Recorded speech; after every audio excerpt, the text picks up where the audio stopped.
both candidates have acknowledged that neither one of them have received the questions beforehand. Is that correct, Ms. Gonzalez? That's correct. Mr. Cardenas, is that correct? Okay. Mr. Cardenas said to address him simply as Vito. So it's not out of disrespect. That's what he asked. Yes. Okay. So where we're going to start is I'm going to want an introduction from the both of you.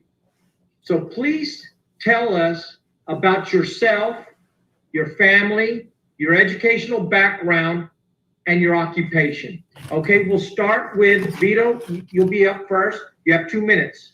Okay. Starting right now. Okay.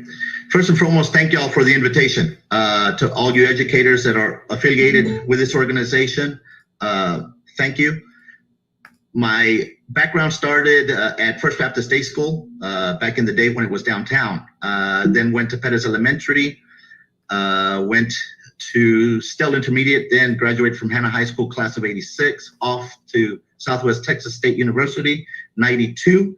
And I am a proud father of 2 daughters that are in the school district. It's one of those where the thought of coming on board to run for school board is because for the last 12 years, because of my daughter being in school, I've seen the frustration that all you educators have had.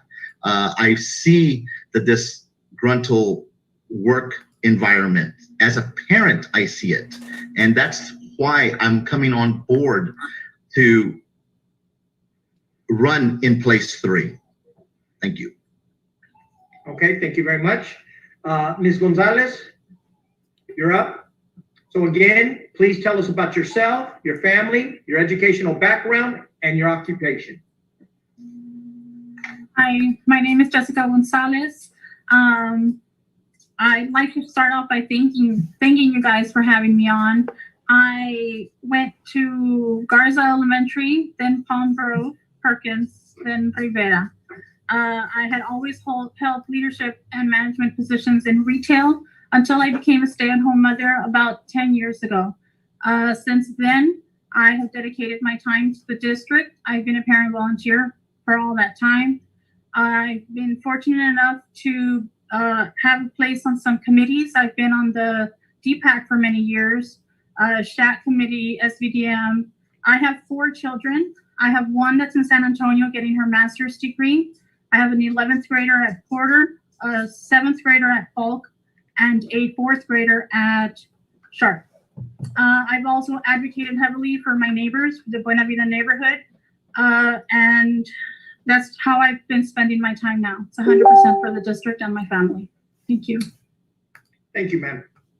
Okay, and so that's the introduction. And we started with Vito and then went with Ms. Gonzalez. So the way the format of the forum is going to be is every other question. So when Vito leads off on a question, the next question, Ms. Gonzalez will lead off. And we'll be switching every question, just so y'all know the format, all right, to keep it very fair. All right, so Ms. Gonzalez, this is going to go to you first, and then Vito will follow up after. Okay, Mrs. Gonzalez, why are you running for the school board? What are your priorities for BISD?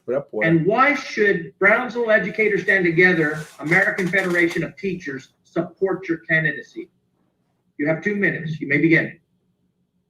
I decided to run. It took me a very long time. I'll say I debated to run in 2016. Until this time, I said I have to do something. There is a serious lack of communication at all levels of the district. And as somebody that enjoys going to meetings, I try to attend every single board meeting, every single committee meeting. I'm somebody that the parents look to me for information. And it hurts me to hear things that are going on at the school level, but I heard something else at the board level. So that's a huge concern to me, and that ultimately made me decide to run this time. Thank you, ma'am. Vito, why are you running for the school board? What are your priorities for BISD? And why should Brownsville Educators Stand Together, American Federation of Teachers, support your candidacy? Okay. We've all heard the rhetoric of transparency, fiscal responsibility, and it hasn't been accomplished. It's unfortunate that as educators and all staff of BISD, their concerns go on deaf ears. You know, it's time to set the standard in the school district by our employees, not by our administration. Y'all have to have a voice that's going to be heard and stand behind you without being afraid of retaliation.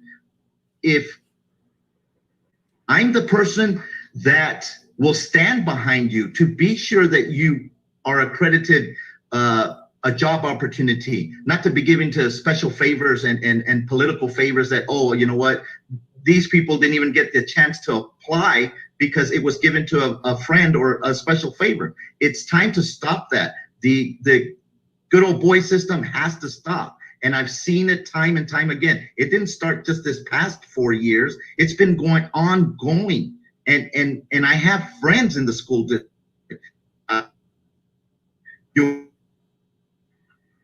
That, you know, everyone gets fed up and to a point that no one is there to listen. Well, I'm here to listen. And I'll be the first one to tell you.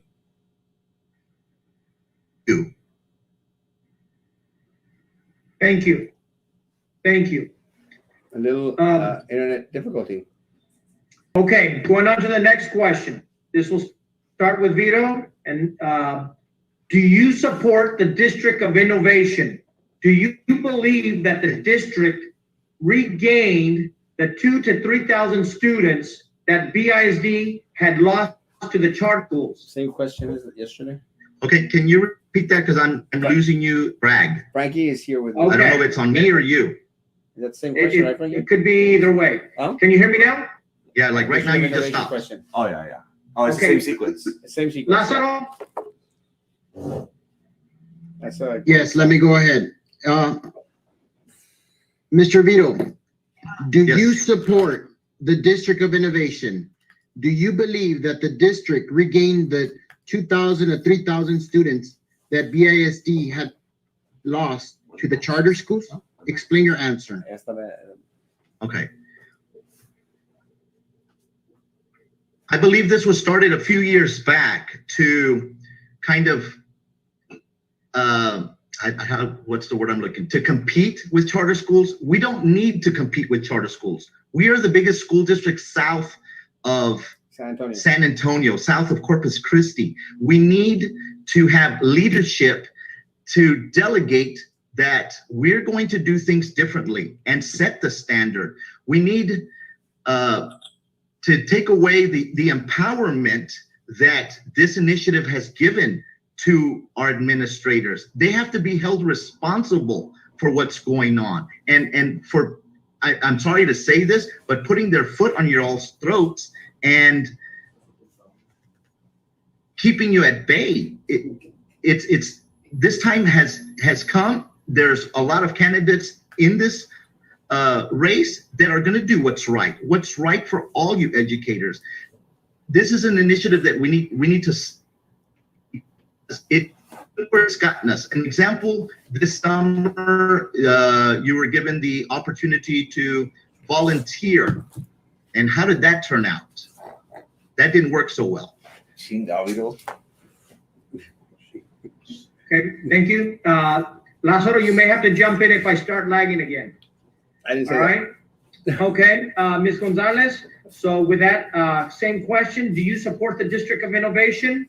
Do you believe that the district regained the 2,000 to 3,000 students that it had lost to the charter schools? You're up. You have 2 minutes. I don't think that it has done anything to help the district at all.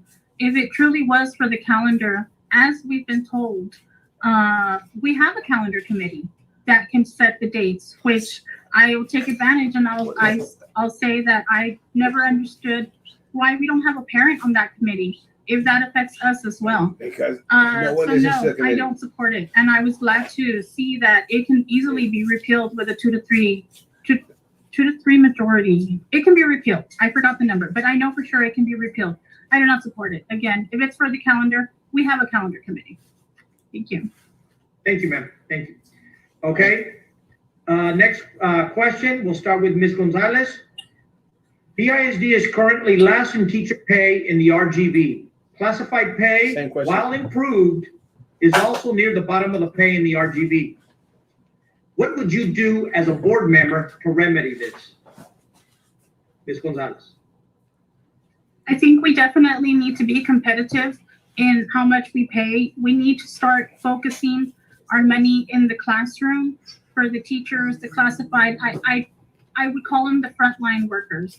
It's too much that the ones that are getting paid are we're top heavy, and that needs to stop. So we need to look at our budget closely and focus on the ones that are on the front line with the children. And like I said, we need to be competitive. We're the biggest district south of San Antonio, and we should have a line of people wanting to work with us, not a line wanting to get out.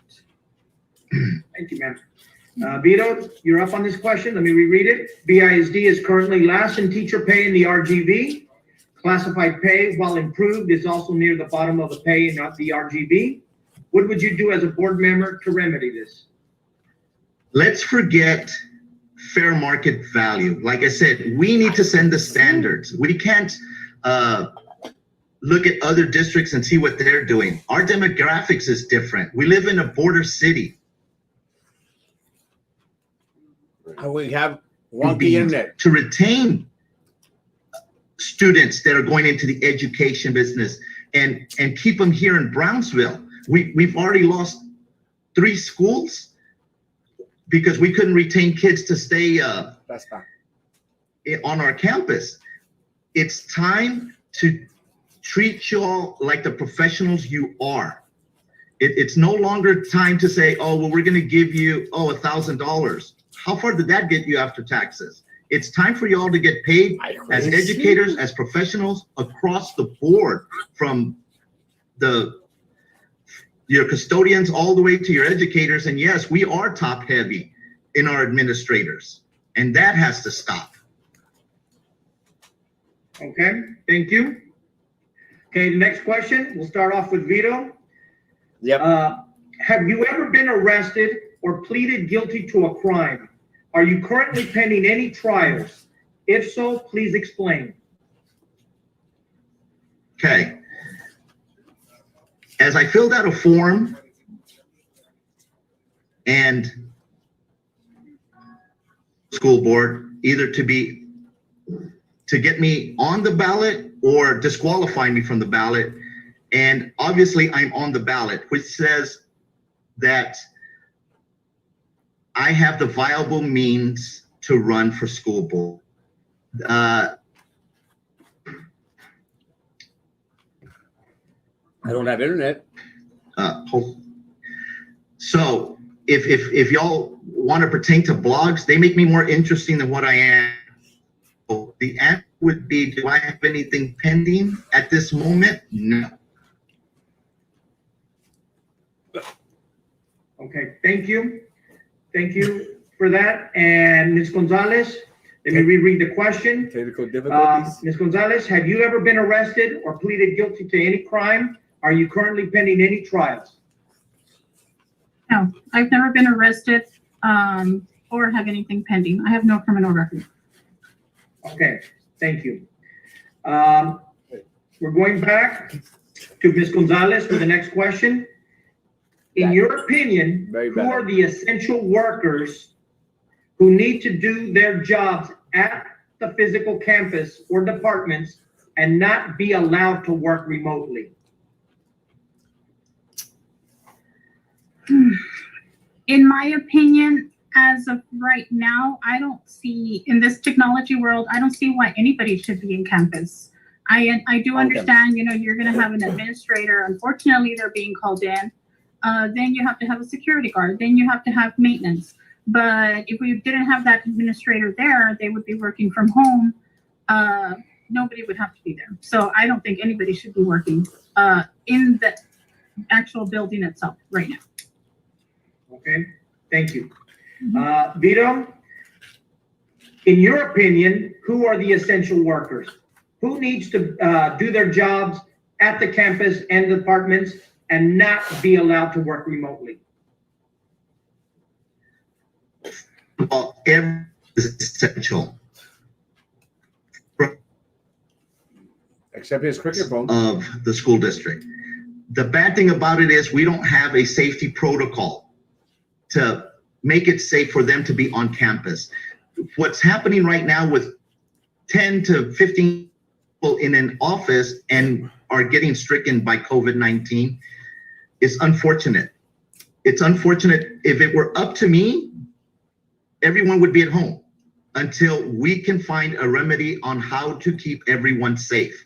It's unfortunate that the state wants kids back in class in order to get the funding for all the kids that we have in school. And that's funding that we may lose. And this is coming from the state. It's unfortunate but with no plan from our administrators or our school board to set something for the safety of everyone. If we are already getting sick with just 20 people on campus, I can assure you there's going to be more kids, staff getting sick in the long run. Should y'all stay home? Of course, but we have to get back to some kind of normalcy, and there's no one on God's green earth that can tell us it's safe to go back.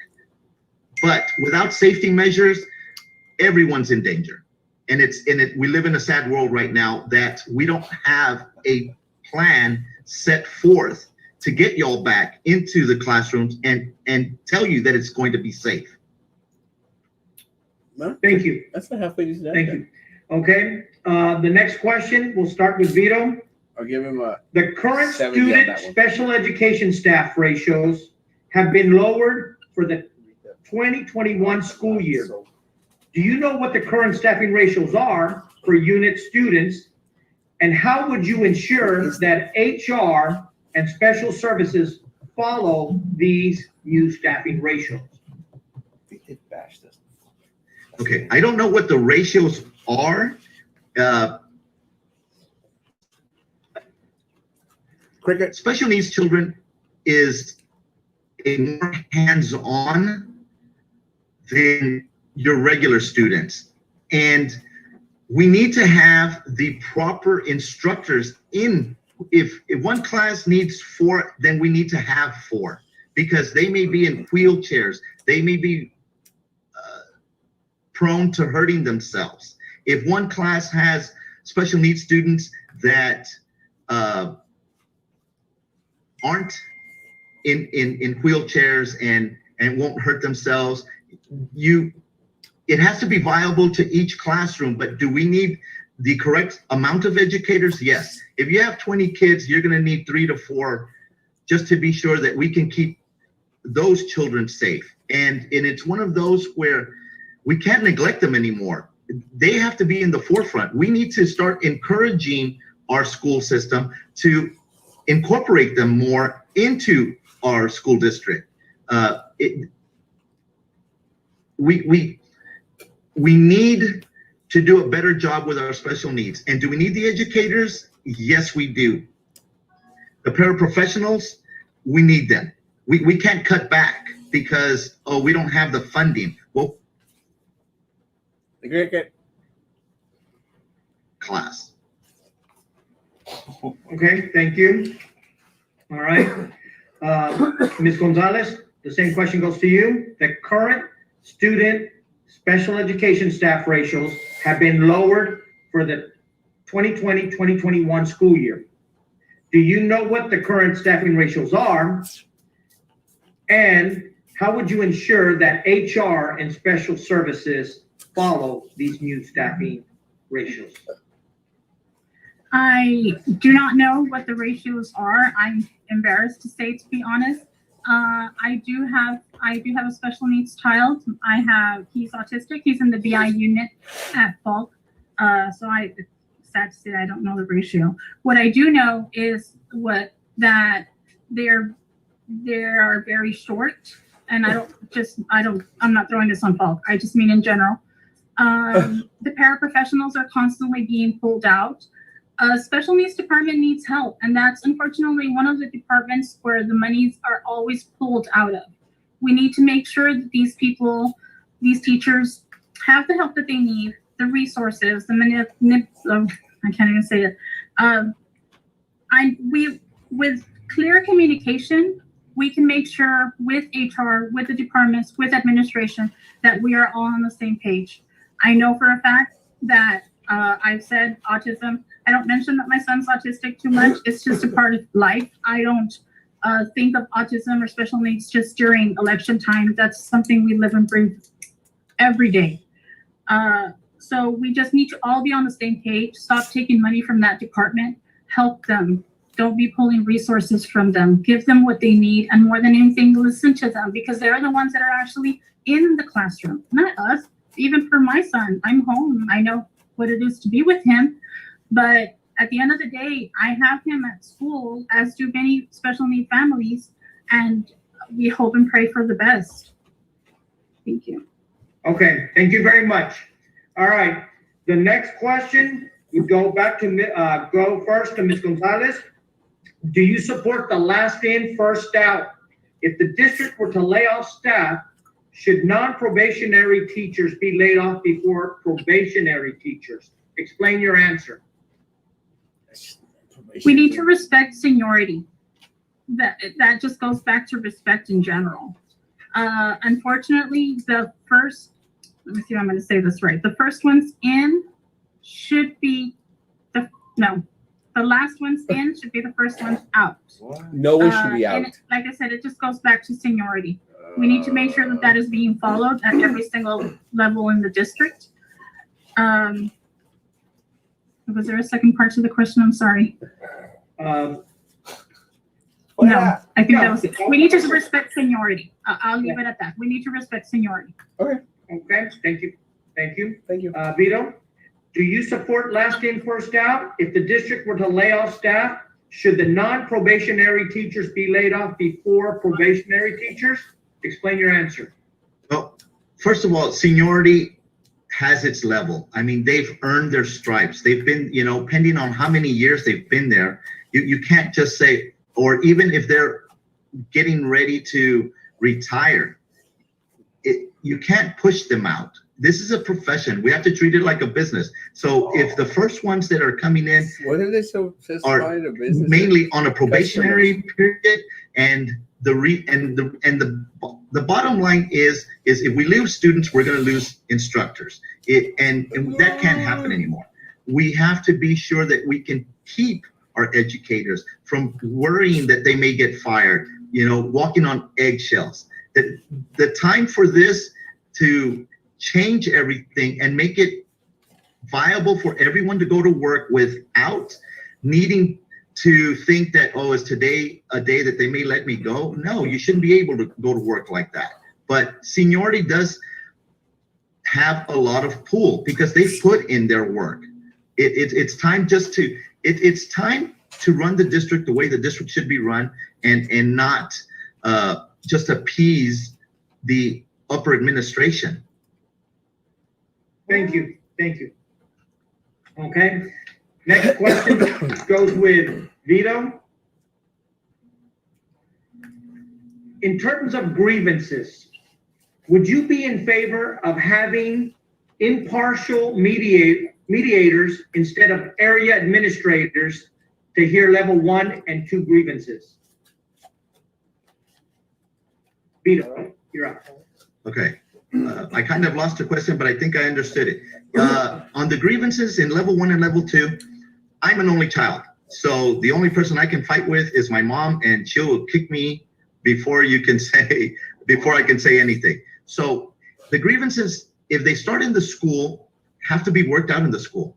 Y'all are a family. Not everyone's going to get along, but you have to do your job that you're asked to do. You do have a principal that you answer to.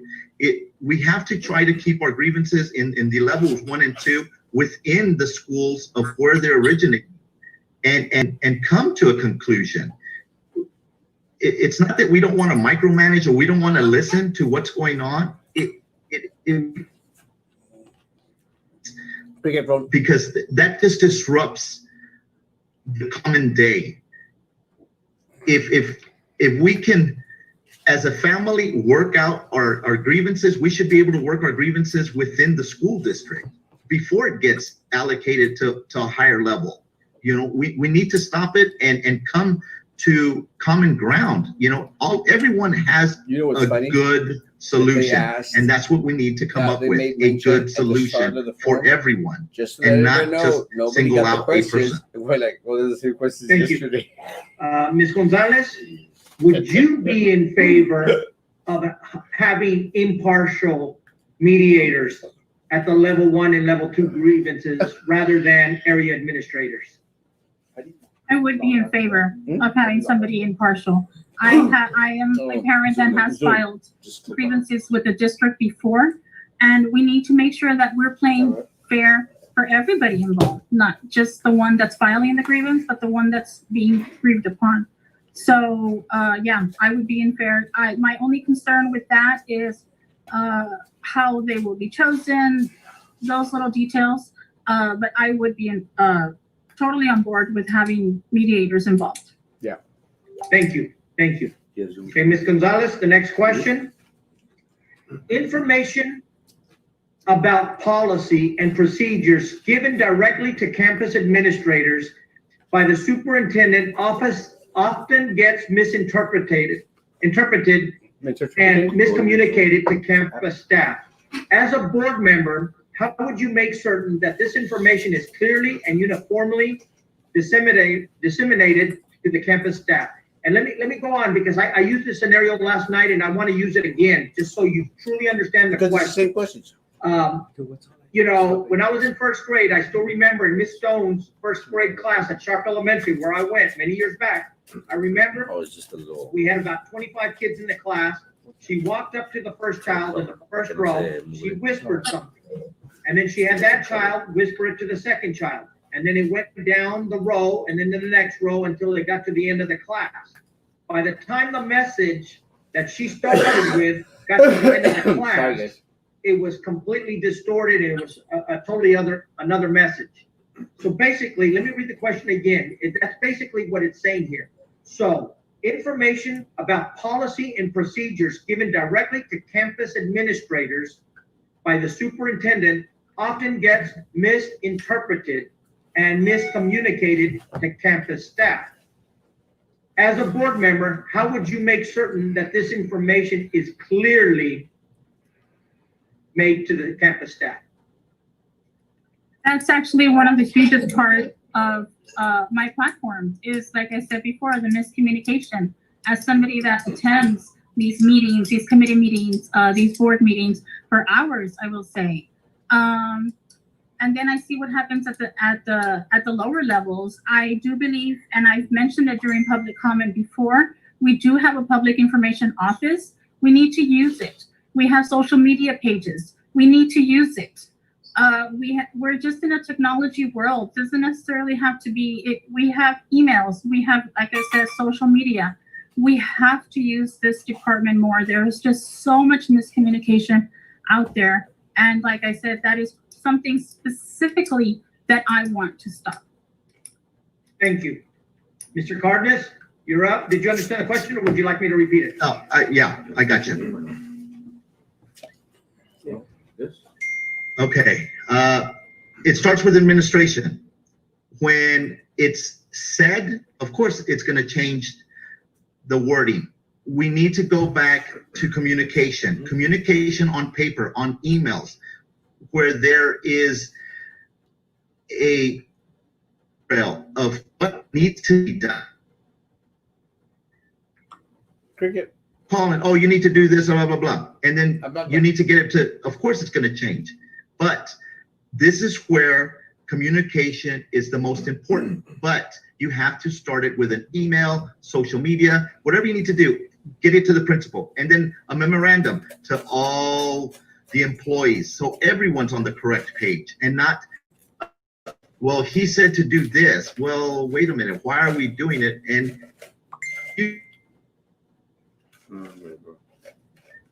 Cricket phone. administrators, our school board, then y'all are in the dark. And that has to stop. And it's been ongoing. You know, as a parent, I've seen it. As waiting to find out, well, what do you do next? When do you go to school? When, you know, there's nothing precise. And that's what it bothers me, that there's parents out there that, okay, well, you know, how do I get you back in school, or when, or this stuff here. Stop. We need a plan in place by our administration and our board members to say, this is what we're going to do. We're going to try everything and then go from there. Thank you. Thank you. This next question goes to Vito first. The district is projected to lose 5,000 students in the next 5 years.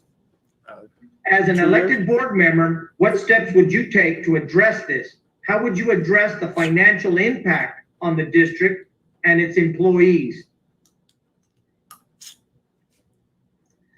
Well, first of all, we are top heavy. To friends, in a way, that's something that we need to look at. Our students are our most valuable possession to keep in school. If we treat our teachers better with above and beyond pay, what the little biddings that they give you, it's time to pay y'all correctly and help them help us keep the students. That there's programs that reach out to these kids that are going to other schools, and we are the biggest school district. We shouldn't be losing kids to charter schools. But it all starts with administration. Administration has lax, you know, they've fallen back and said, oh, you know what, whatever happens, happens, because why? They're getting paid. Y'all aren't. Y'all need to start getting paid. They need to start doing their job. Thank you. Ms. Gonzalez, the district is projected to lose 5,000 students in the next 5 years. As an elected board member, what steps would you do to take to address this? How would you address the financial impact on the district and its employees? You'll say? I think we need an aggressive marketing campaign to make sure that we keep our students, not only keep them, but bring those back. Just make sure you turn it off when it's over. I will be honest, I was a charter school parent at one point when Cummings closed. I left the district for one of my children. And not once was I reached out to come back. I did. He's back in the district. But we need to aggressively market the district so that we don't lose students. We're not necessarily comparing us to the charters, but we have a lot to offer. And a lot of people, even within the district, don't know that. We need to spend our money wisely. Again,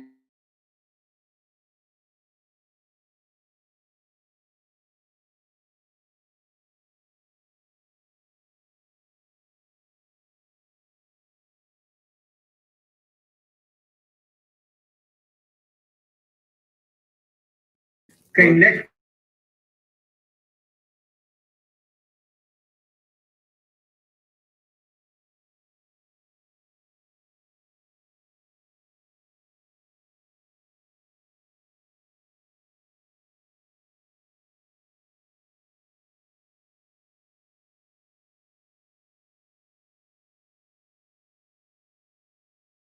stuff that they don't want to.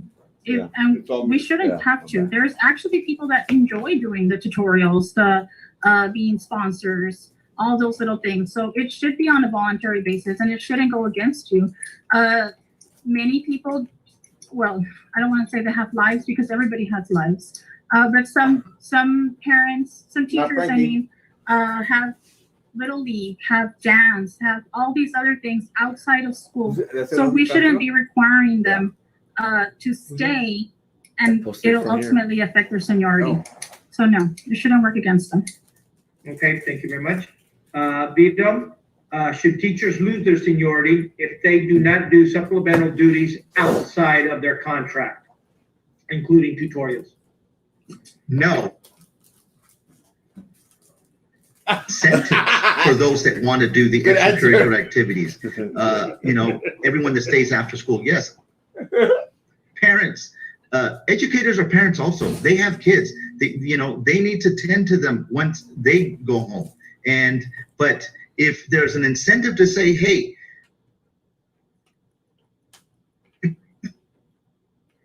Jude. Yeah.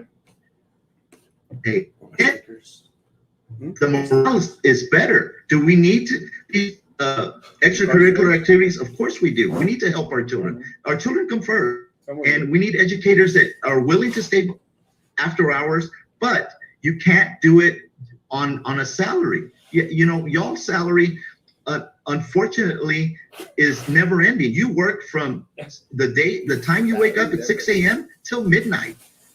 But there should be incentives for y'all. Incentives to say, hey, you know what? If those of you that want to volunteer to do this, this is an act.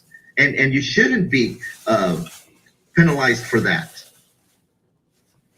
Thank you. Thank you. Next question goes to Vito. Currently, if a classified person switches from one area such as manual trades to another area such as a clerical, they have to go back to the bottom of the pay scale in their new position. Huh? Do you agree with that? Fifi. Yeah. What would you recommend as a board member? Comment on the subject, so it's easier for the answer, yes. I disagree with it because if they're getting moved to whatever it may be, Someone bring me food. it should be a lateral move. It shouldn't be Chick-fil-A. going beneath of where you're at. You should be moving up, not back. And it's unfortunate that it has been happening, and it shouldn't be. And this is where we get disgruntled employees that don't want to work because they've given 10 years of their life, and then all of a sudden they want to start you back at where you started 10 years ago. It's just not right. Thank you. Thank you. Okay, Ms. Gonzalez. Currently, if a classified person switches from one area, such as manual trades, to another area, such as clerical, they have to go back to the bottom of the pay scale in their new position. Do you agree? What would you recommend as a board member? We need to encourage growth in the district. We need to want to promote those Galaxia, baby. lower level Galaxia, Monica! and make them believe. If we tell our children, you can be president of the United States one day, well, we should be telling our bus drivers, you can be superintendent one day. We have to encourage growth, especially within the district, because there are people, there are neighbors, it's our community. Thank you. Okay. Next, Ms. Gonzalez, you're going up first. During the pandemic, should there be a uniform decision-making at the district level for all campuses, or should individual site-based decisions be made individually at each campus? I believe, as being the times that we're in, if we're strictly talking about COVID, yes, we all need to be on the same page. In general, that's a whole different story, I think. But in these COVID times, yes, we need to be all on the same page, especially also because we're an open enrollment district. Who knows who's to say that I'm going to hear so-and-so is open. Well, you know what? I'm going to put my kids over there because I want them back and my school's not open. All that little stuff matters. More than anything, this is the time to be on the same page. Thank you. Vito, during this pandemic, should there be a uniform decision-making at the district level for all campuses? Or should individual site basis decisions be made at each individual campus? What's your thought?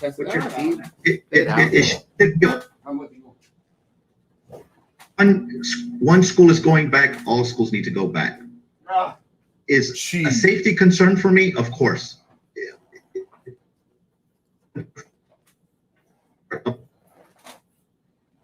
Come on, Vito. Get your internet together. That unfortunately we're living in a time that we thought we'd never see, and here we are. But do we have something planned, some safety issues? Yes. We need to correct, because right now we're seeing it with just the educators that are at schools and testing positive for COVID, and they're asymptomatic and they don't know they have it. You know, you get your temperature checked this morning and your temperature's fine, but you're carrying it, and you give it to someone that, you know, is kind of getting sick or something, and they catch it, and now they have COVID. Now you have 20 people that have to the entire school. It's going to happen. Do we need to get back to school to some type of normalcy? Of course. Does everyone need to go all at the same time? It should be in phases, but nothing has been implemented to do that, right? Hey, you know what? Bring it. And we can. We are dealing with the safety of our community. True. Thank you. Okay. Vito, this question goes to you first. When staff does return to the campuses Yes, on Enrique, September does. 21, they are supposed to receive 1/2 day of in-service. How do we maintain social distancing between the employees if all employees have to be on campus to receive the training? Well, this is where the communication has to play. If all teachers that have gone virtual, working from home, and are doing an excellent job, because I see you're going to put everyone in the cafeteria. You're not going to put everyone in the gym. So your own virtual meeting on campus where all instructors are within their classrooms. They don't have to be next to each other. Everyone has to be checked, of course, but if you're asymptomatic, that's a problem. And no one knows if you're carrying it or not. So it's an issue, yes. And it's gonna be an issue until we can grab a hold of it correctly. But like I said, with administration and board members that are telling you, well, you need to show up on this day and you need to figure it out. Well, that's a great game plan, because that isn't a game plan. It's unfortunate that we had all summer to prepare to get this right, and everyone sat on their hands in the upper administration and board members. They want to paint a pretty picture that, oh, we've been onto this. No, you haven't. And that's why I'm here. That's why I want to be sure the safety of everyone, because my daughter's in the school. Thank you. Ms. Gonzalez, when staff returns to campus on September 21st, they are supposed to receive 1/2 day of in-service. How do you maintain social distancing between the employees if all employees have to come to the campus to receive the training?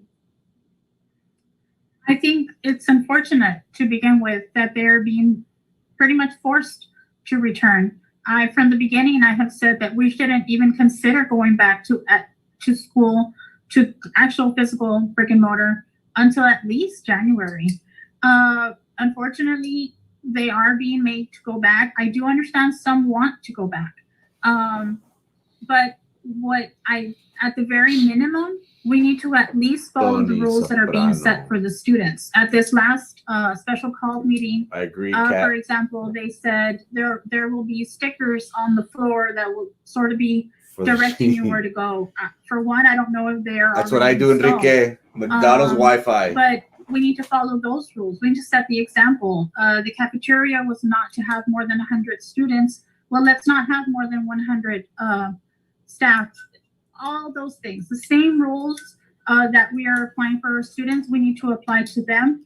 If that's truly the safest way we can keep students, then that's the safest way we can keep staff. Else gets your raise. Thank you. The board doesn't get paid unless Gonzalez, you're this goes to you. on the take. Campuses keep a data wall room But showing I how agree, each Yasmin. student has performed on all assessments, from the district benchmarks to state testing.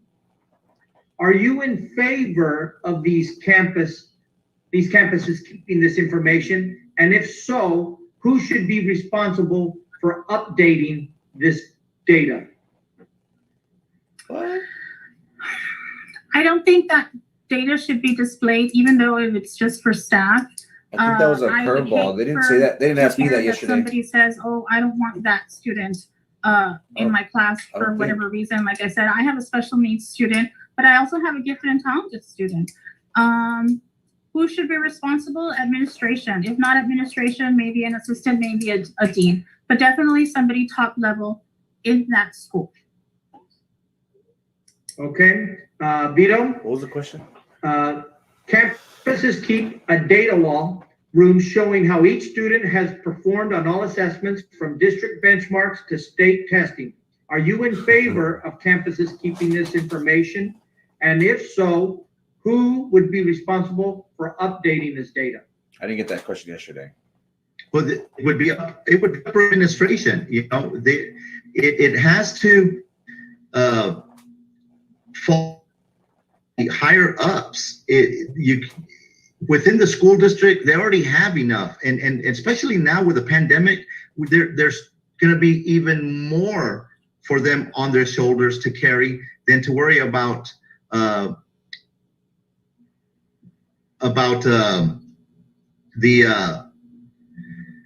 the scores and everything. And this is where our area administration, they have to come into play. They need to start earning their pay. They can't just walk campuses and talk to principals and then leave campus. No, we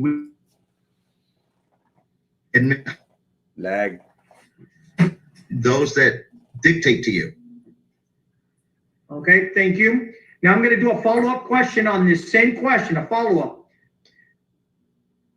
What if you actually knew, would you have a different opinion if you knew that all this data is actually already available at the fingertips? Because we have all this data through programs and software already.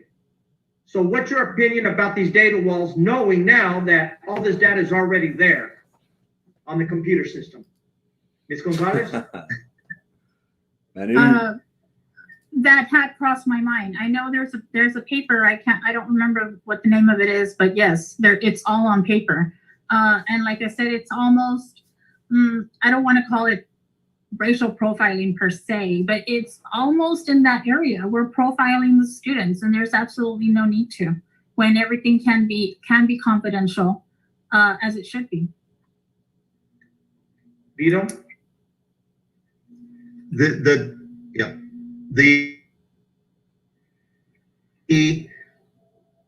used for job performance, how the kids are doing in their class, how they're maintaining their grades, and it should be shown in appreciation to the educators that are doing their job and all passing.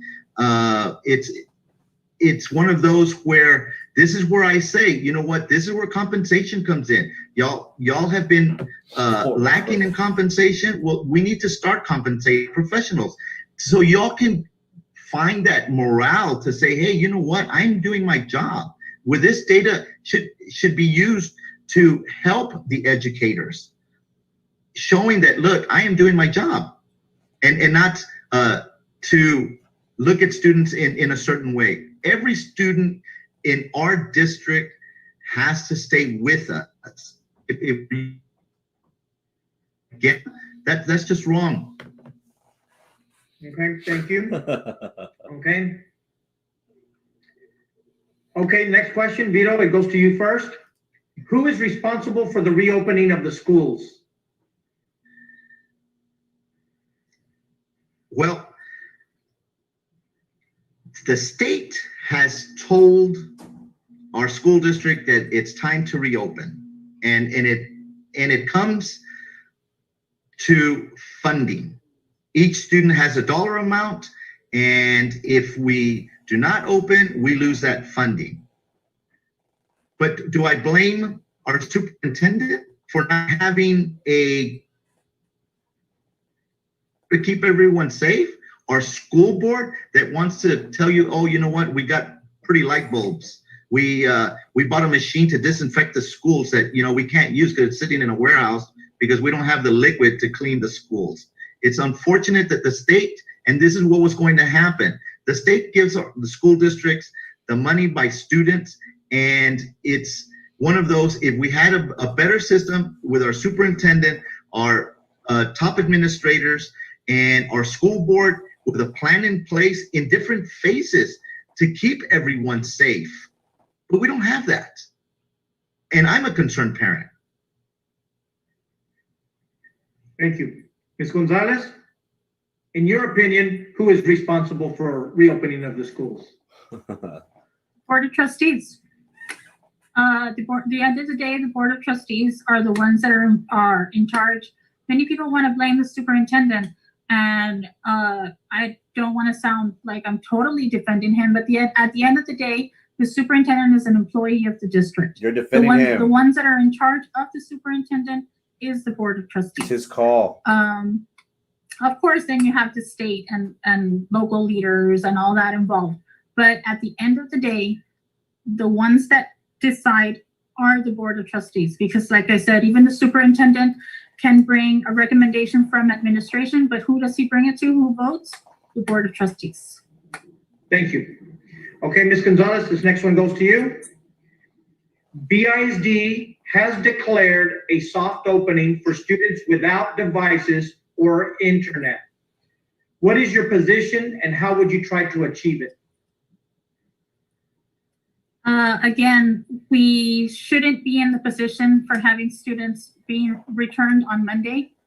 We were promised technology. We were promised hotspots. I do understand that stuff it isn't coming in. Let's face it, everything's coming in from China. Nothing was coming in at one point. But what hurts me is that we were promised things and it wasn't delivered. I have a family, like I said, I advocate a lot for the people at Buena Vida, and I have a family that, and my heart goes out to her. She did everything possible to make it work for her children, but it's heartbreaking that we were promised things and they weren't delivered. We wouldn't be in the position we are today if the families would have gotten what they needed. And teachers. What would you do though? We need solutions. Okay, thank you. China. Vito, China. BISD has declared a soft opening for students without devices or internet. What is your position on that and how would you try to achieve it? Yet again, this comes to planning. The school board wants everyone to believe that, we got everyone devices, we got everybody Chromebooks, we have hotspots inside buses. Well, those hotspots inside the buses have to be next to an access point, which is the equivalent of, so no one can actually use it unless the kids are next to the bus or 50 yards away. And our school district has failed our community. Plan. With this soft opening to bring in maybe. Yes, sir. Internet. We have to find a solution for them to be sure that they have the necessities. We have failed our students, and no one can tell you different, because I'm telling you right now, we have. It's unfortunate. These soft openings aren't going to work because a student in class. What if there's only one student in that class? Are we losing time? Or if we need to come everyone back safely, not a soft opening where everyone is safe. Everyone across the board of educators. This soft opening to me is ridiculous. Ridiculous. Thank you. He didn't say hotspot. He needs to go to McDonald's. Next question, Vito, it'll start with you. For real. When Answer the special damn question. education unit teachers like life skills return to face-to-face instruction, should they be provided with additional PPE equipment since they have increased exposure to their students? If yes, True, what Manny. additional equipment would you recommend? Right, Manny. If not, why not?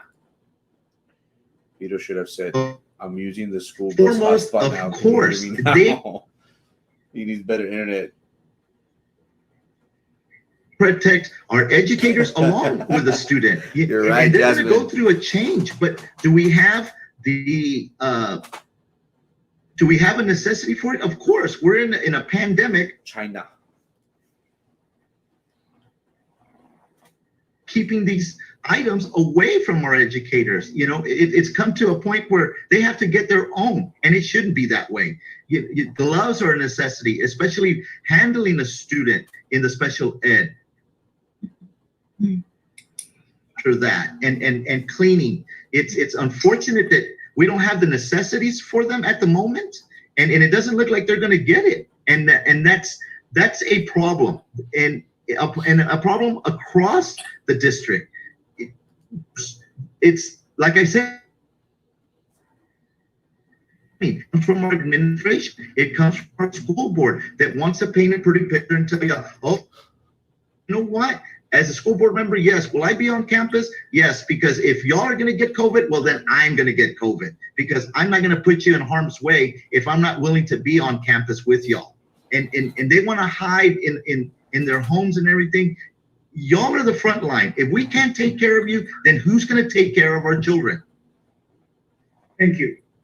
Okay. Ms. Gonzalez, when special education unit teachers like life skills and SFL return to face-to-face instruction, should they be provided with additional PPE equipment since they have increased exposure to their students? If yes, what additional equipment would you recommend? If not, why not? Yes. You guys having pauses every single Everybody time. needs to be provided with the proper PPE right off the bat.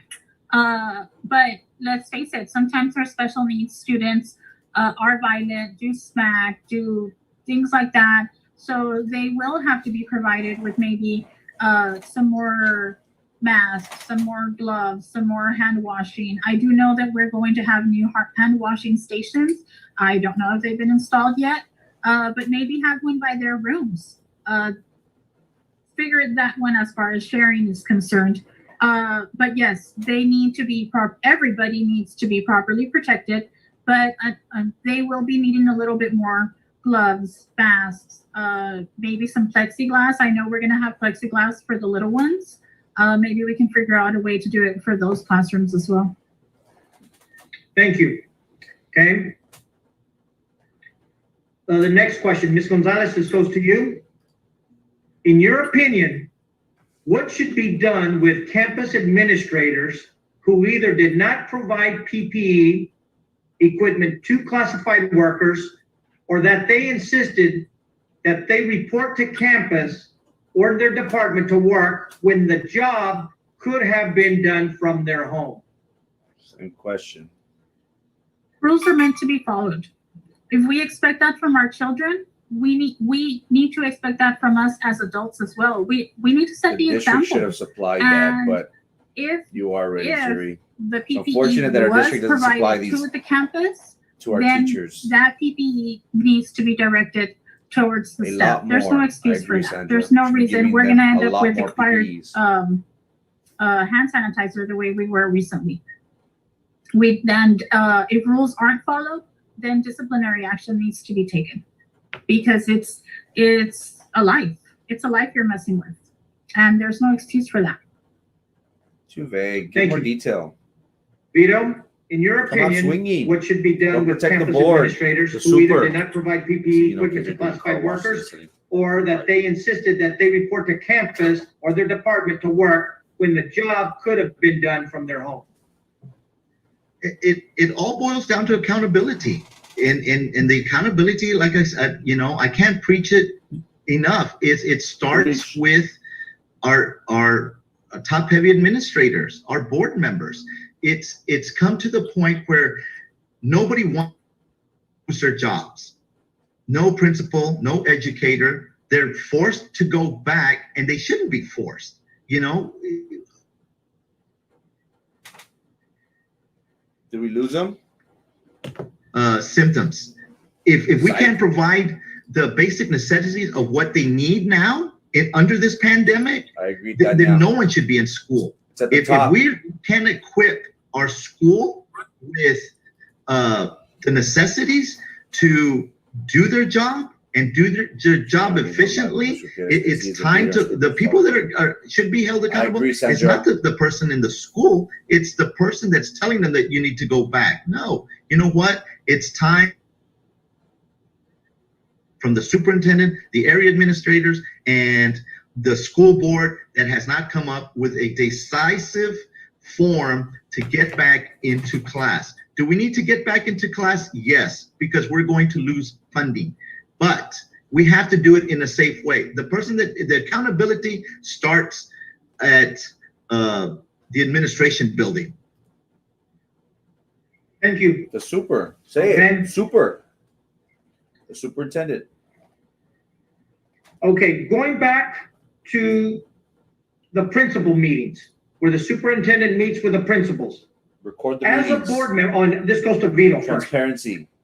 As a board member, would you support that the agenda of the administration's principal meeting be shared with all district employees to ensure uniformity? I agree, Sandra.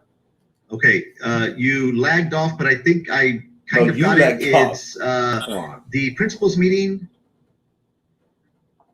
Or Lázaro, can you repeat the question? Yes.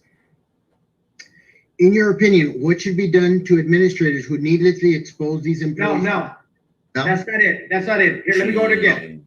Okay. Principal meetings. Okay. As a board member, would you support that the agenda of these principal meetings be shared with all district employees to ensure Of course. uniformity? Yes, it has to be. Everyone has to be on the same page. Everyone has to understand what's going on and not feel threatened that their boss or their principal is telling them to come back to work.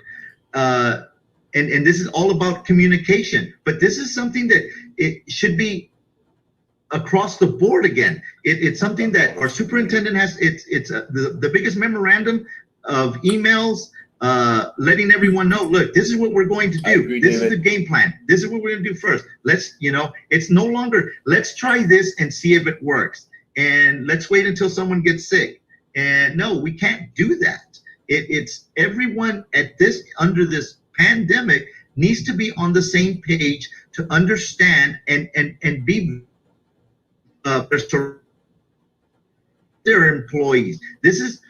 It's a big family, and you have to treat everyone as a family, because we don't want to lose family members. That's the last thing that we want. We don't want to lose our children. We don't want to lose any more The question's about community, principal meetings. I don't know what he's talking about. members that we have lost. It comes down to, stop nitpicking with all these little meetings I and agree. have everyone on board, Make because them public, everyone needs record to them. know where they stand and what they need to do.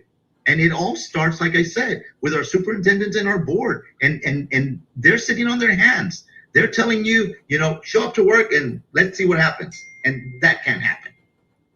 Thank you. Ms. Gonzalez, as a board member, would you support that the agenda of the principals meetings be shared with all district employees to ensure uniformity? Or guinea pigs. They're not. Yes, not only the principal's agenda, all agendas, and in a timely manner. As somebody that, like I said, attends board meetings, committee meetings, I'm that person that after 5 o'clock is on the BISD website, just making sure that a meeting hasn't snuck up on me.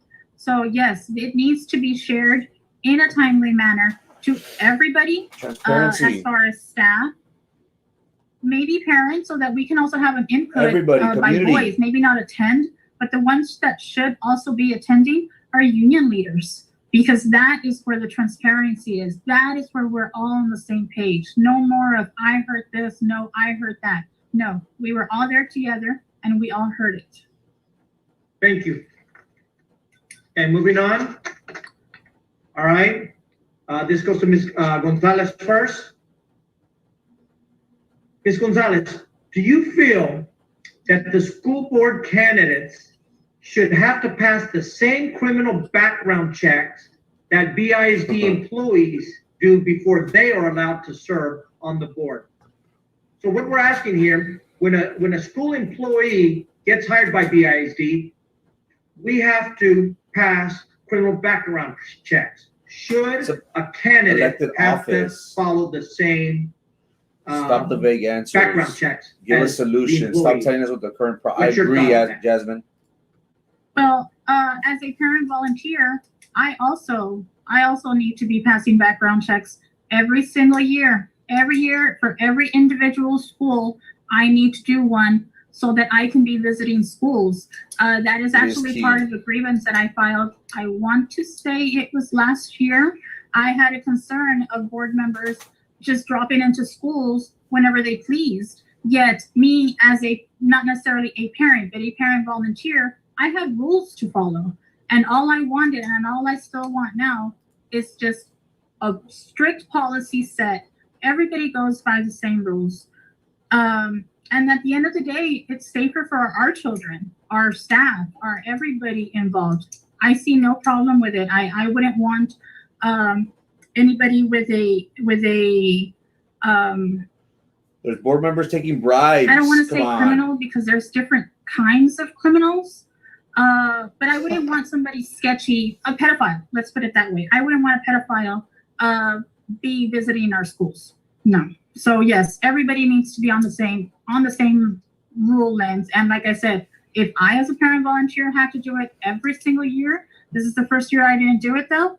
I don't see why board members shouldn't do it as well. Thank you.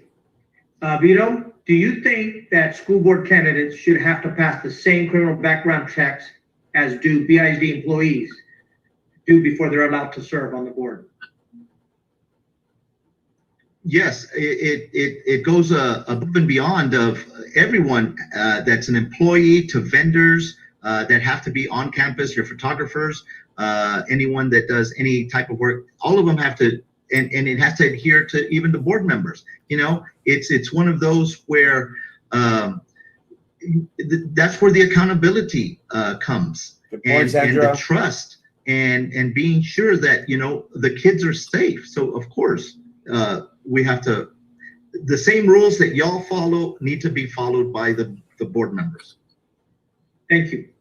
Okay, Vito, we continue with you with the next question. Do you believe the superintendent has met or not met his responsibilities to the district and the community during this pandemic? Not. If not, what would you have done differently? Corona. Very simple. If we're doing a grading system, he has failed. He has not put a plan together. He's had, this pandemic didn't start yesterday. It started back before spring break. Yep. Back in March, before the kids were let go for spring break and never returned back to campus.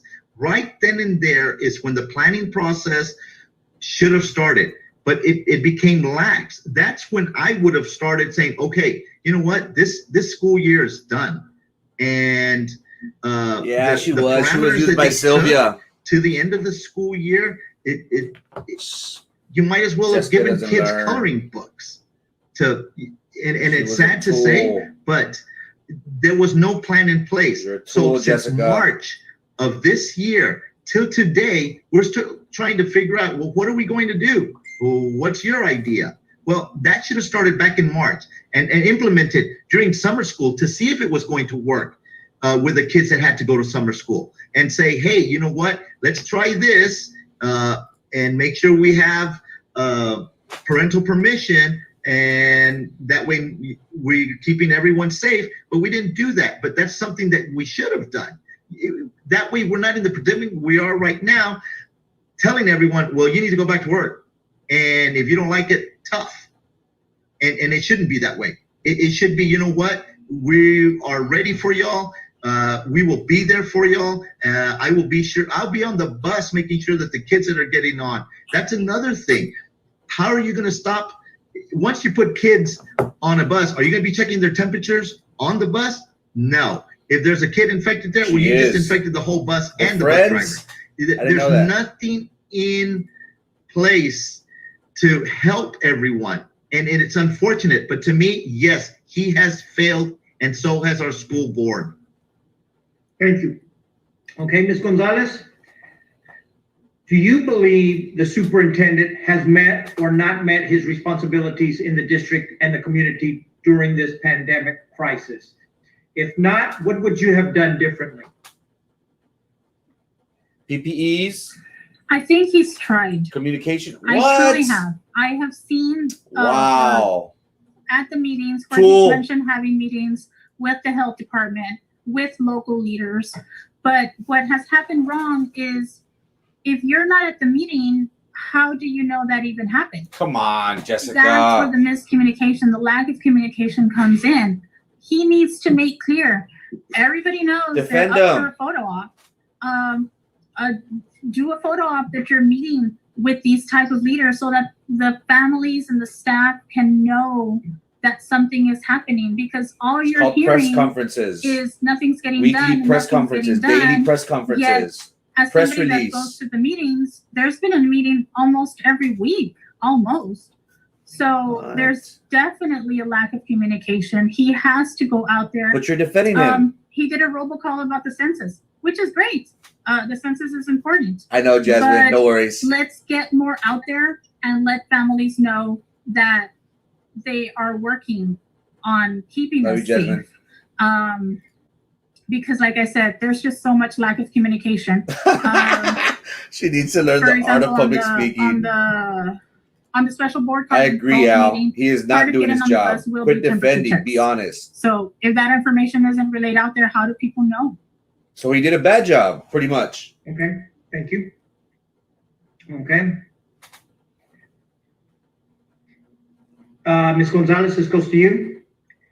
If the district were to declare a financial crisis, current policy does not provide any protection to non-probationary teachers. I didn't get this Are question you in yesterday. agreement with that? We need to protect everybody because non-probationary, probationary, at the end of the day, they are employees of the district, and we need to protect everybody, top to bottom. So that is a policy that definitely needs to be looked at.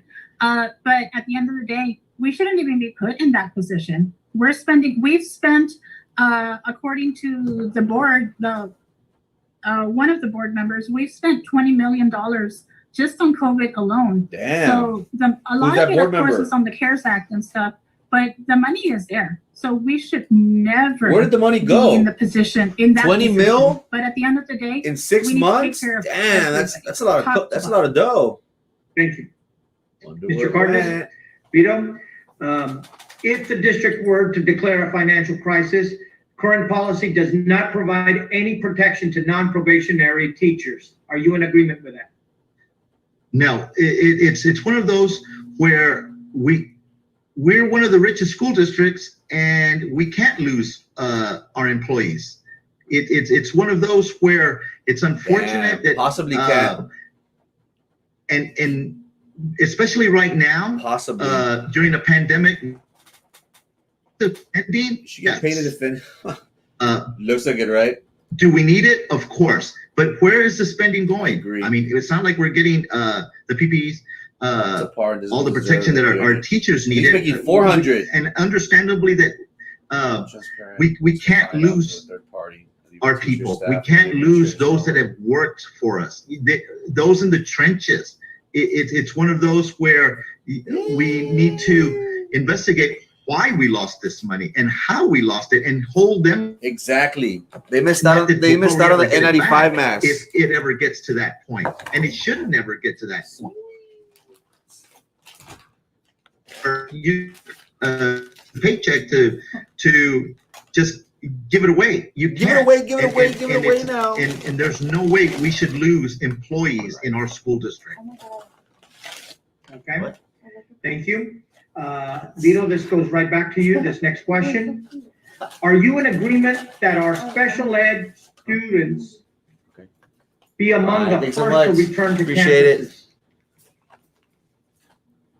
What was the question? I'm sorry. In my opinion, no, ¿Qué dijo? because Bye. special ed children are probably the highest group that are endangered to getting COVID. They should be the last ones. And they're all going On back, guys, campus. on the 28th. All of them.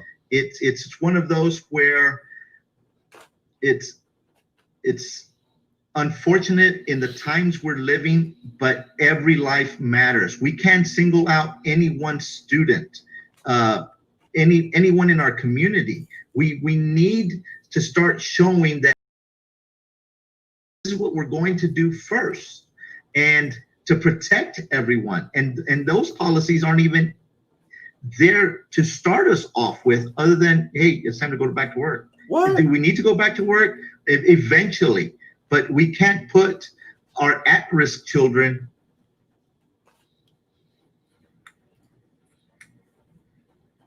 Thank you. What did he say?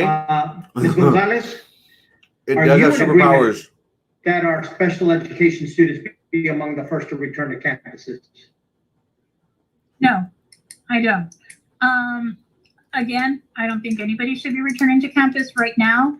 I am curious to know why that they were specifically The singled money, out. the guy you're A lot defending. of our special education students, my child included, does have You're right, Sandra. medical issues that it scares me to send him back. Are you sending him back? He won't be paying attention to basic rules. I struggle here for him to wash his hands.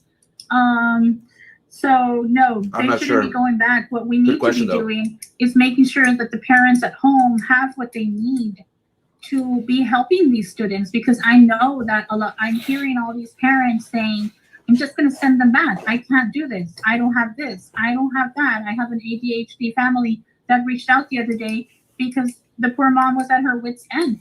And I understand. So no, they No. shouldn't be going back at all. We need to be helping these people.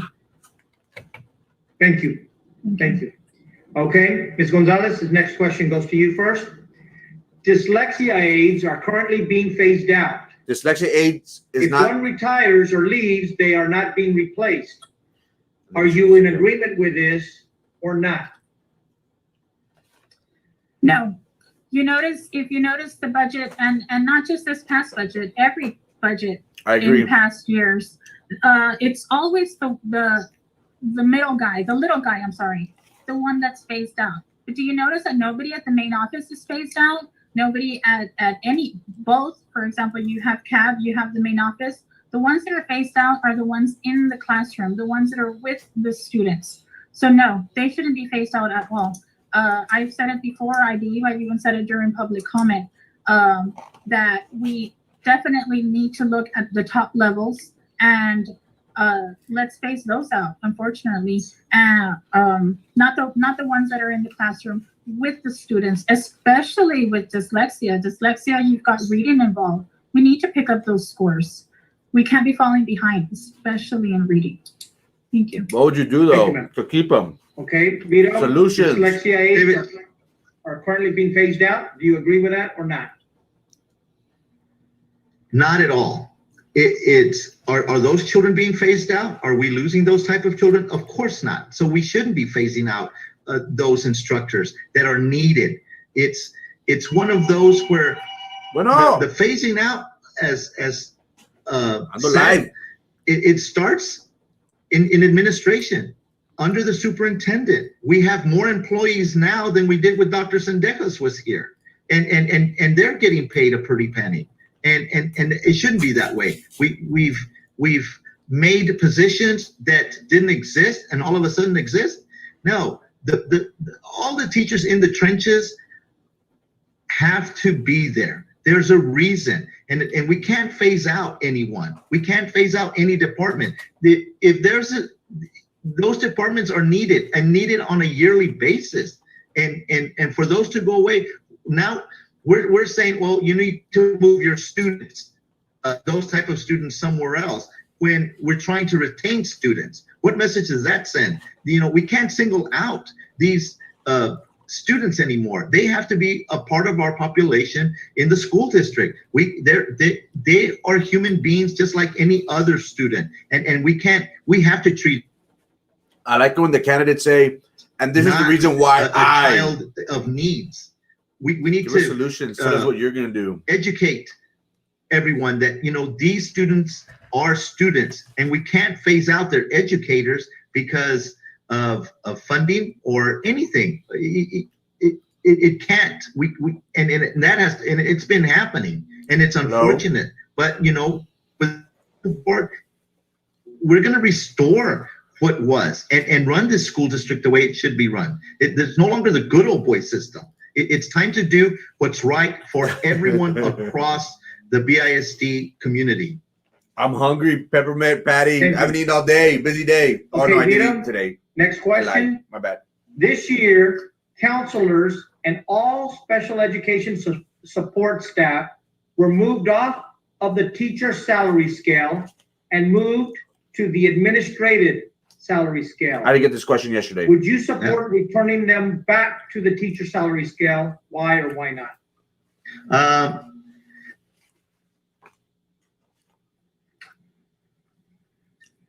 Froze. Why was it moved? And if it was already implemented that way, what was the core of move? And make a committee to figure it out. No, we ourselves need to find out. Probably done so because we're top heavy. All our funds are going to administration, and it can't be. Agree, Sandra. It's one of those where we need to encourage our counselors and employees that on a year-to-year basis that, hey, you know what, there's going to be something for you, instead of taking it away and then having disgruntled employees. With disgruntled employees, you're not going to move forward. It's going to become a cadence, and we can't be a cadence and hold them accountable. You're right. Hold us accountable. Hold us accountable, guys. Be sure that all of y'all are taken care of, and that's my priority, is to be sure that y'all are taken care of. Let's put him on a scale. See how he likes it. Hey, thank you. Gracias, Mario. Ms. Gonzalez, this year, counselors and all special education support staff were moved off of the teacher salary scale and moved to the administrative salary scale. Would you support returning them back to the teacher salary scale? Why or why not? I think this is a perfect example of where voices were not heard. I remember in past meetings, you had people out there saying, don't move us, don't move us. We are in the classroom, which is true. Counselors and the special ed are in the classroom. So why were they moved to begin with? To make room for other positions, maybe? I don't know exactly why, but I would definitely be on board, because that was their voices. That's what we need to be listening to, their voices. If elected, I'm not there to run everything my way. I'm there to run how you guys want it. I am there to be your voice, not for my personal decisions. Benefit. Thank you. Thank you. Okay, Ms. Gonzalez. Ms. Gonzalez, as a board member, would you support or oppose maintaining our own police department? Yes, we need it. We need it. I got this one. I was one of the parents when we were at Resaca, before we were consolidated, that reached out because we hadn't had a security guard for 4 years, I believe it was. They were blaming enrollment. And I argued that it doesn't matter if we have 300 students, 3,000 students, or 3 students. We need to protect students, families, staff, everybody. So I am supportive of our police department. Thank you. Vito, as a board member, would you support or oppose maintaining our own police department? Support it 100%. Issues that happen on campus are issues that we need to see to be sure that everyone Argelia Miller. is safe on our business. By doing away with this, the old the hall monitors were our teachers, during their lunch period. Those were that was our security, which didn't really bring any. But we need, yes, we need this our police department, because they bring assurance that our kids will be safe in school, especially the security guards on campus. They maintain that our students are safe. There's no way that we need to get rid of our BISD police department. Thank you. Okay. Okay, this is going to be our last question before closing statement. What? Vito, we'll start with you. What teacher made a difference in your life? How did they impact you?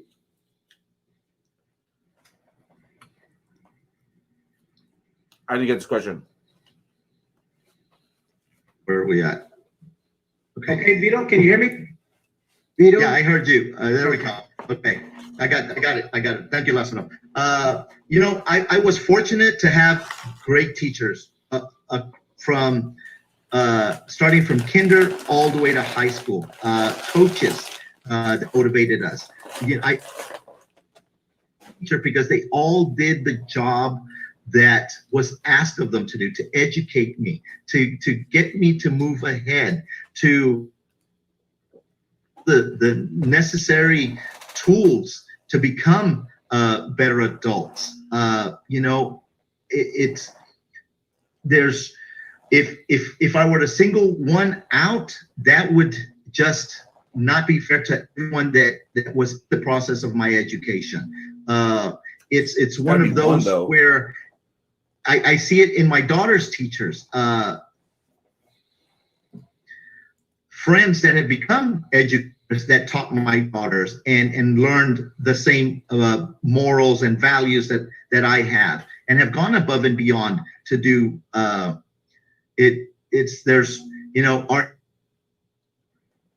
Don't lag now. Learn something from each and every one of them. I learned not to give up, not to stand down, to stand up for what's right. That's what brings me here today. For all of y'all, I'm not here for me. I'm here for y'all. I'm your voice. I'm going to help you restore your school district, not mine. I'm all your educators, because I've seen your frustration.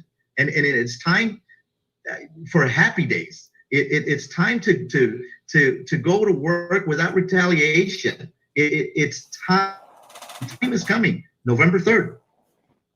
Thank you. Miss Harrington, first grade. Miss Recio, 7th grade. Made a difference in your high life? school. How did they impact you?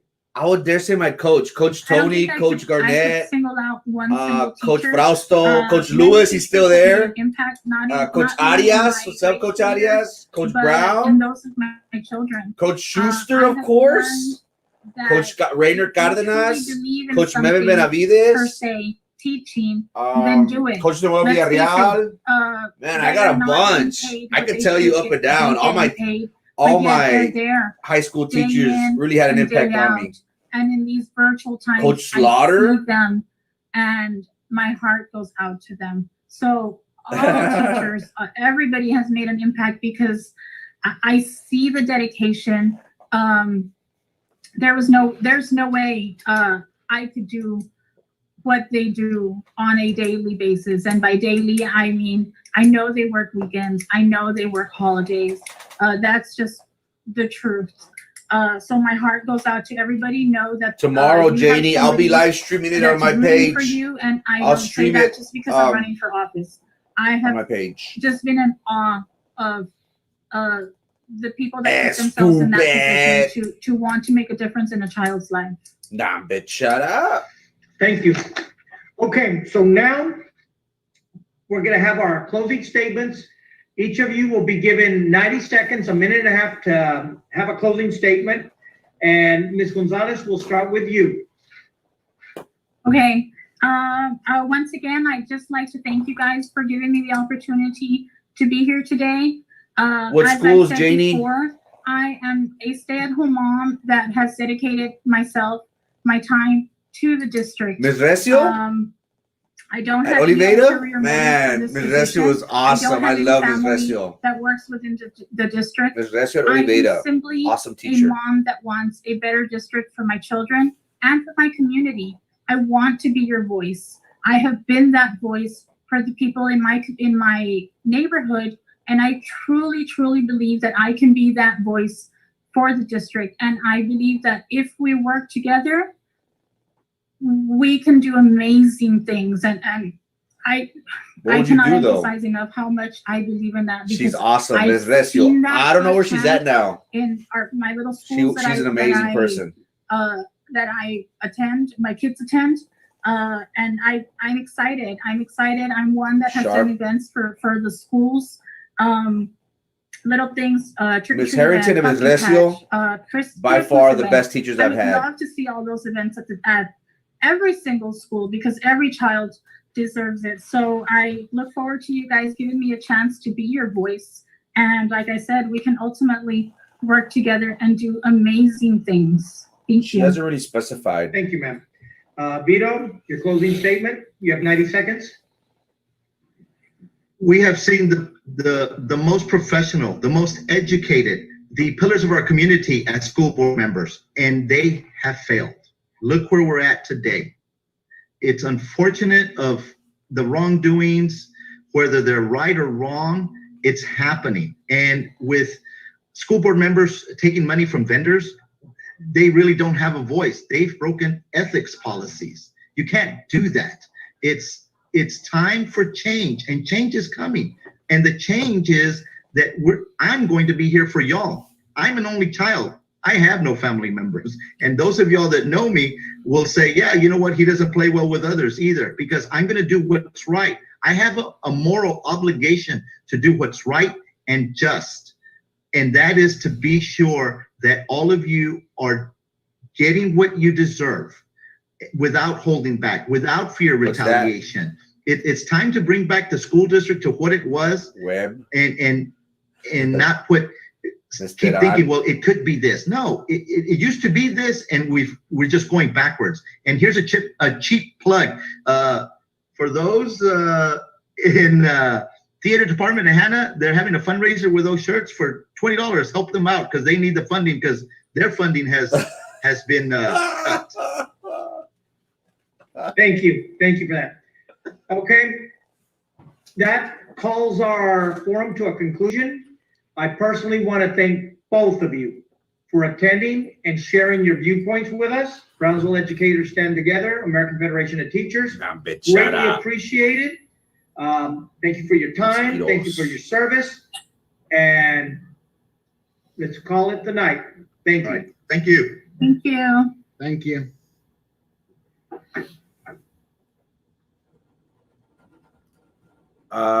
Question, Frankie, were you at Hannah that year Coach Tony took the team into the playoffs and it was really cold versus Edinburgh? No, I think I was in 8th grade that year. I went, my senior year was Coach Tony's last year. So no, I wasn't there yet, but he did have his glory years right before I got there and up to my junior year. We weren't that great, unfortunately, in Coach Tony's last year, Sam. But Coach Tony is amazing coach. He really had a positive impact in my life. I think the world of him. I love his son. I love his wife. Amazing individual. He's now at PI. Coach Tony's at PI. So, and I did mention to him on his Facebook that I'm going to be going to a lot of games of his. My cousin Jerry's going to be playing basketball, so I'm going to have to figure out a way to watch Coach Tony at PI, and wherever he goes, I'm gonna follow him. So Coach Tony at PI should have a good team and good season this upcoming year. Darn, my internet was lagging so much. Go Vito. Yes, thank you for the theater ad, and that's something that we need, guys. I did not hear anything about during this forum. I did not hear anything about the Performing Arts Center. And even though Mr. Cardenas did mention that at the end with his shirt, I would have liked for the candidates to have mentioned that, because our community for several years, since what, 2014, or was it 2015 when they started taxing us, or was it 2017? No, it's been for several years. I shouldn't be giving dates out because and I'm just gonna get mad at me for not having the right information. But we've been getting taxed for far too long, and we have yet to provide our community with a performing arts center. So that's something that I would have wanted our candidates to mention, because that is big. That's a big way for us to retain our population, our students. We have to showcase the amazing talent that we have at BISD. And one way to do that is to say, hey, we have a performing arts center. Charter schools don't. Food for thought. Vito Logo, no. That was awesome. The debate? It was right. I'm just messing with you, Joe. Love you, Joe. I want an action plan of disciplinary action will you take if you find a board member that has taken bribes? Well, if I was on the board and somebody did that, they wouldn't be at the board meetings. I would be vocal about it. I would not allow that. And I think that's something that's very interesting, guys. Haven't you ever noticed how nobody said anything? And I hate to bring this up, but when Erasmo Castro had a misdemeanor, they were crucifying him. They were hanging him. They were lynching him. They wanted him on a silver platter. And we have allegations of a board member, sitting board member, taking federal bribes from an agent, $10,000. Not a peep from none of the board members. Not a peep from the board attorney. That makes you go, So something to think about, guys. But if I was their plan of action, somebody was taking bribes, I would not want them on the board taking meetings. I think that is a slap in the face to our community. But that's just me. What is Frankie doing in my chair? Ya le check andao. You can't come in. I locked it. I'm taking over. Applause. Hey, Dora. Coach Tony is all class. All class, brother. All class. And again, I think the world of Coach Tony. I'm sure he knows that. I'm a big fan of his, big fan of the A set. You need some big boys on the offensive line. My friends Ryan Santana, Manny Trevino, Abel Sibaja, Noe Tovar, Radamés Tatis. Who am I forgetting? Mark Calvillo. You had some big boys. When I was there, you had some big boys on that line. And the A set, that's all you needed. Big boys, but Coach Tony is a class act. I agree with you. I was a senior when you were a fish. At Hannah? Nice. So you were there with Robert Moreno, Adam Shoup, Anthony Zarate, Schuster. Neil Schuster was there. We went to Alice. Did you go to Alice? Was I a freshman or was that my sophomore year? I think they went up to the Sweet 16, I think. I think that's the farthest that we had gone. My cousin Jerry went to the Sweet 16, if I'm not mistaken.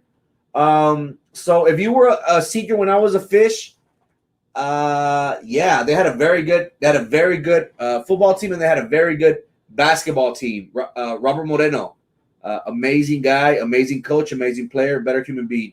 Frankie, what's your opinion on tonight's forum? How do you think the candidates did? It's going to be hard to, in my opinion, it's going to be hard to dethrone an incumbent. You need somebody strong. And maybe I shouldn't use this word. I know it's PG, but I like candidates who are ballsy. I like them to say, hey, I'm going to attack this. This is the reason why you should vote for me, because I have plan of action of X, Y, Z. And if you vote for me, I'll make sure that ABC gets done. I don't think we really heard that from either candidate. I would want them to be more, grab it by the horn, so to speak. Let us know why the community should vote for you, why you are the best option. I didn't like Miss Gonzalez defending the superintendent. It seems like if she's satisfied with the way he has handled this whole COVID situation, I don't. I think he's failed us. I think if we go back to the Charo Days issue, remember back in February, guys, when he tried to exclude everybody not from BISD to take part in the parade. Remember that? And then everybody was like, "What the hell? Like, what are you doing, bro? Like, this isn't just a BISD thing. It's a cultural thing. It's a Brownsville. It's a Matamoros thing. It's a way of life. Like, people, we all look forward to Charo Days. We always look forward to it. We have a slow Thursday. We got an off Friday, and then it's just party. So for him to do that back then just started rolling down a hill. He brought the principals back to a meeting during spring break while there was COVID. Everything that he's done, expired PPEs, everything that he's done has been fumble after fumble. So I would have wanted our candidates to be a little bit more ballsy. I would have liked for them to have given their plan of action, what they would do. But that's just me. Disinfectant chair. I got some. I'll clean it. I'll clean it when I leave. Promise. Keep it clean. I lost me. Sorry, guys. Stop rocking my chair. Hey, it's a pretty cool chair. When you show up, it probably won't be here. I'm going to take it. Sorry, I meant to say I want a disciplinary action formulated and enforced if a board member is found taking money from vendors. I agree. I think our community is tired of individuals using our position on that board for their own political enrichment, for their own political gain. I'm not in favor of that.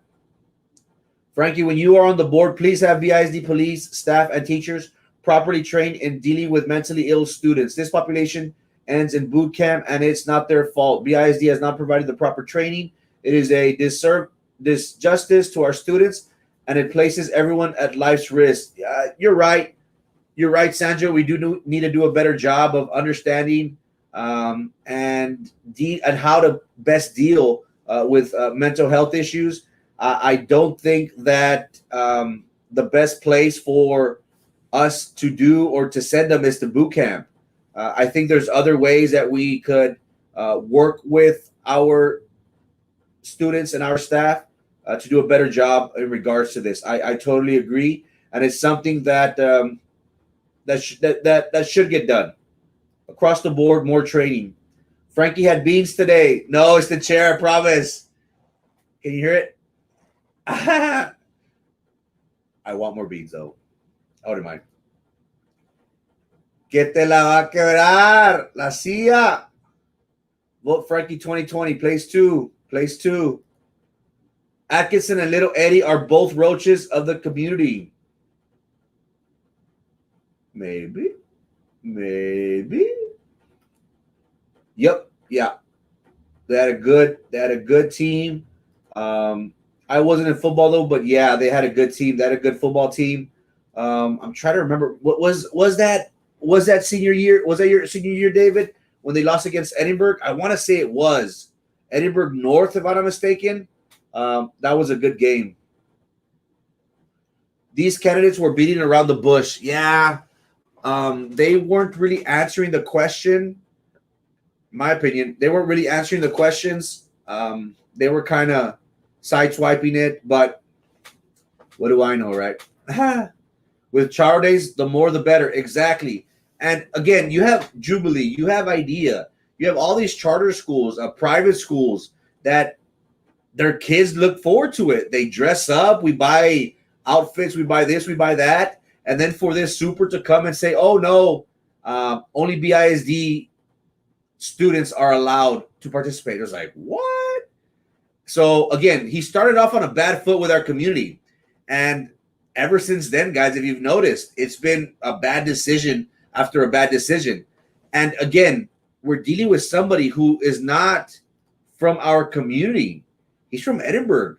He doesn't know how Brownsville is. So again, we're dealing with somebody who is not in tune with the community, who's not aware of our needs and our wants. But that's what we have to deal with. These candidates were beating around the bush. Sorry. Yeah, sorry, I'm going back.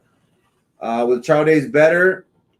Oh, we need trial days for sure. Yeah, we do need trial days. I love trial days. I love the whole culture, the whole atmosphere, the Frico Olympics, the grito. I like to walk around and I like to buy the fajita tacos. That's my thing. I like to buy the fajita tacos and just stuff my face, even though they're like what, $7-8. That's my thing for trial days. I just go for the fajita tacos. That's my thing. He couldn't have waited a week to bring teachers back after grades are due. You would think, but nope. Good evening, River. How's it going? River Blue.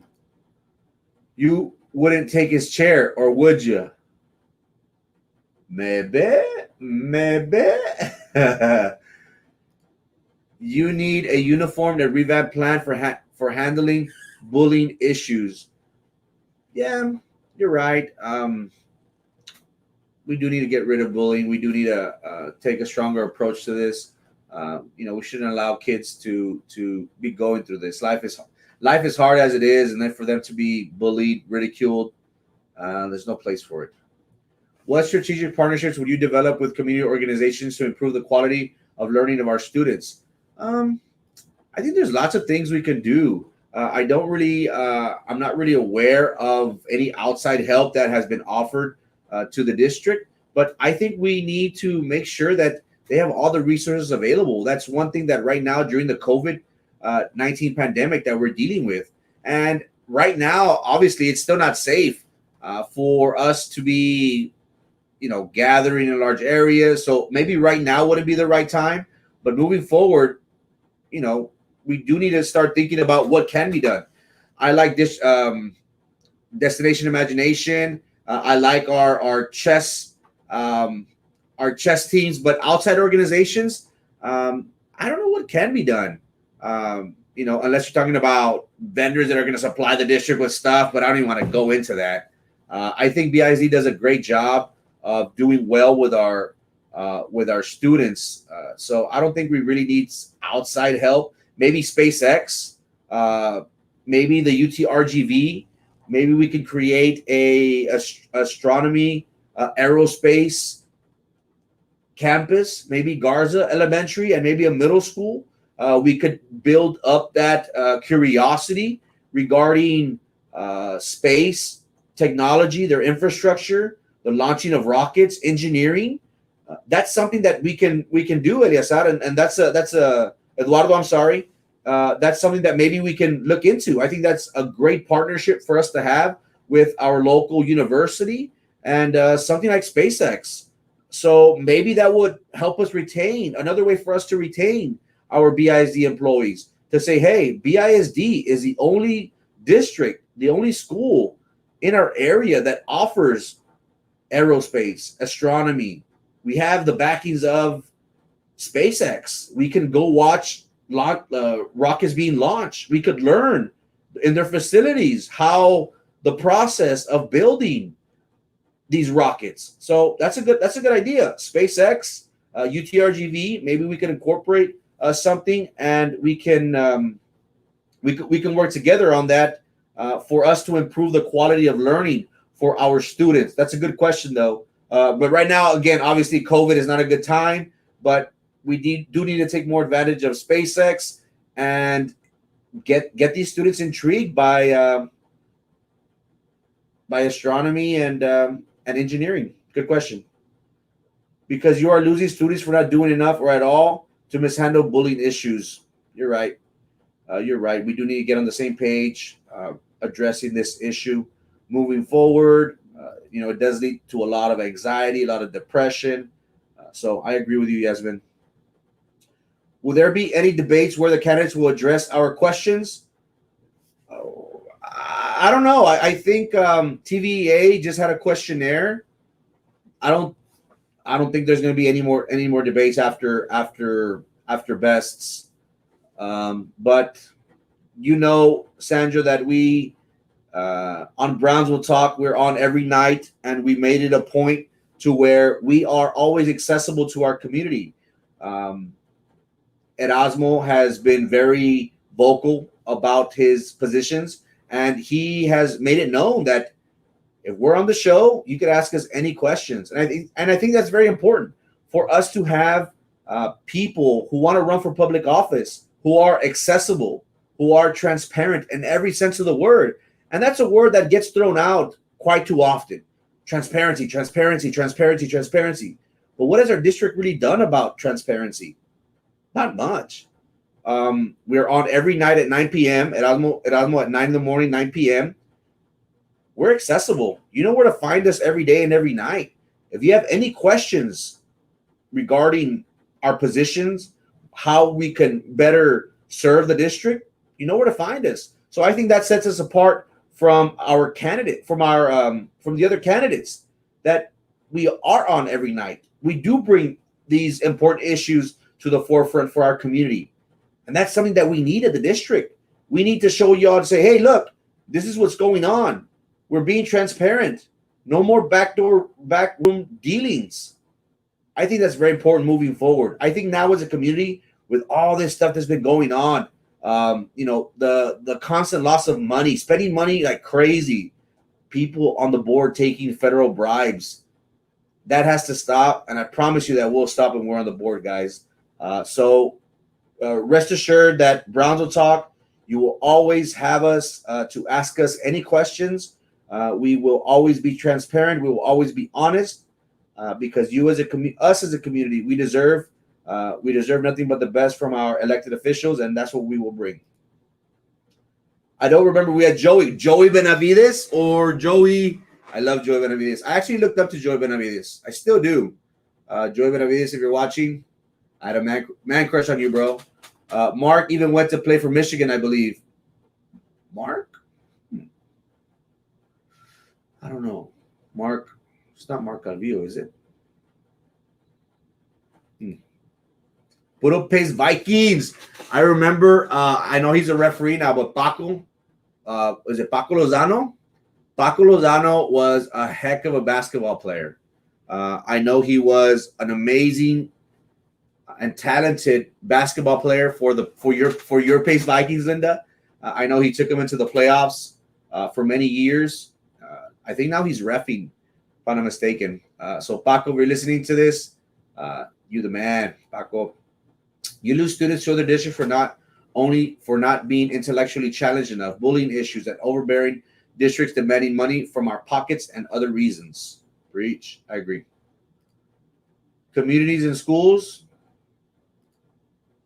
Change screen name. I don't know how. Oh, wait, which one? No, is it Erasmo Show? Love that idea. Great thinking. Not sure what. Maybe the SpaceX, the engineering, aerodynamics, astronomy. Let me know, Sandy. How does it feel to talk and not be interrupted? I feel lonely. Many people always say, "Oh, you don't talk too much," or "Oh, it is." I think whenever I speak, I hit it on the nail on the head. I'm not worried about people, saying, "Oh, or you need to venture out," or "Oh, you don't talk enough," or I think I get it done. I'm confident in my abilities. I know what I could bring to the table. But how does it feel to talk and not be interrupted? I feel lonely right now. Lonely, only the lonely. I know Erasmo. I'm starting to sing like Erasmo too. I know Erasmo talks about the Fine Arts Building and you about special ed, which is great. But what would you do for athletics? I think moving forward, it's going to be hard. We need to do a better job. As we all know, football is king. Sports is king here in the district. We just need to motivate our coaches. We need to make sure that we have the best athletes in our district. There are some schools that are having bounce back years. I won't mention them, but we need to be supportive of our athletic programs. I'm a big, huge sports fan, so we just need to be more supportive of all our athletes. I would be going to swimming, the soccer games. Soccer we need to promote even more, because as much as I love football, we've won state for soccer at Rivera, Porter, and Lopez. So we need to do a better job of making sure that that the athletic program is which they are already, are well supported, and do everything possible to make sure that we allow our athletes to shine and thrive in athletics. Please also do a plan with the leftover food for the day, like food boxes for families pick up instead of throwing away. I agree. That's something that you're absolutely right. We need to do a better job of saving food. There's a lot of people who could really use it, and we would be doing a big disservice if we just threw it away. Before students would be taken to eat for getting A honor rolls, they would be taken to an end of the year trip. They would be getting vouchers. Great. They were great incentives and moral boosters. Bring them back. Partnerships would be great. Yeah, they would be great. Field trips for choir. I think they went to like New York when I was in high school. They went to Six Flags. They went to. I agree. We do need to do a better job of encouraging, motivating our students, and rewarding them more than anything. Because if we don't, then they'll be like, "Well, why do we need to do this?" But in reality, they're doing it for their own good. But a little motivation is always important. I agree. I love the ideas and suggestions, but please don't leave out the support and funding for our fine arts program. That area is in our district and community have been successful for many, many years. I totally agree. Lopez won the blue ribbon a couple years ago. I know Hannah has had amazing band programs, Pace as well. That's something that we do need to get done very, very fast. For far too long, we've been taxed on this PAC, the Performing Arts Center. And that's something that we have been stressing.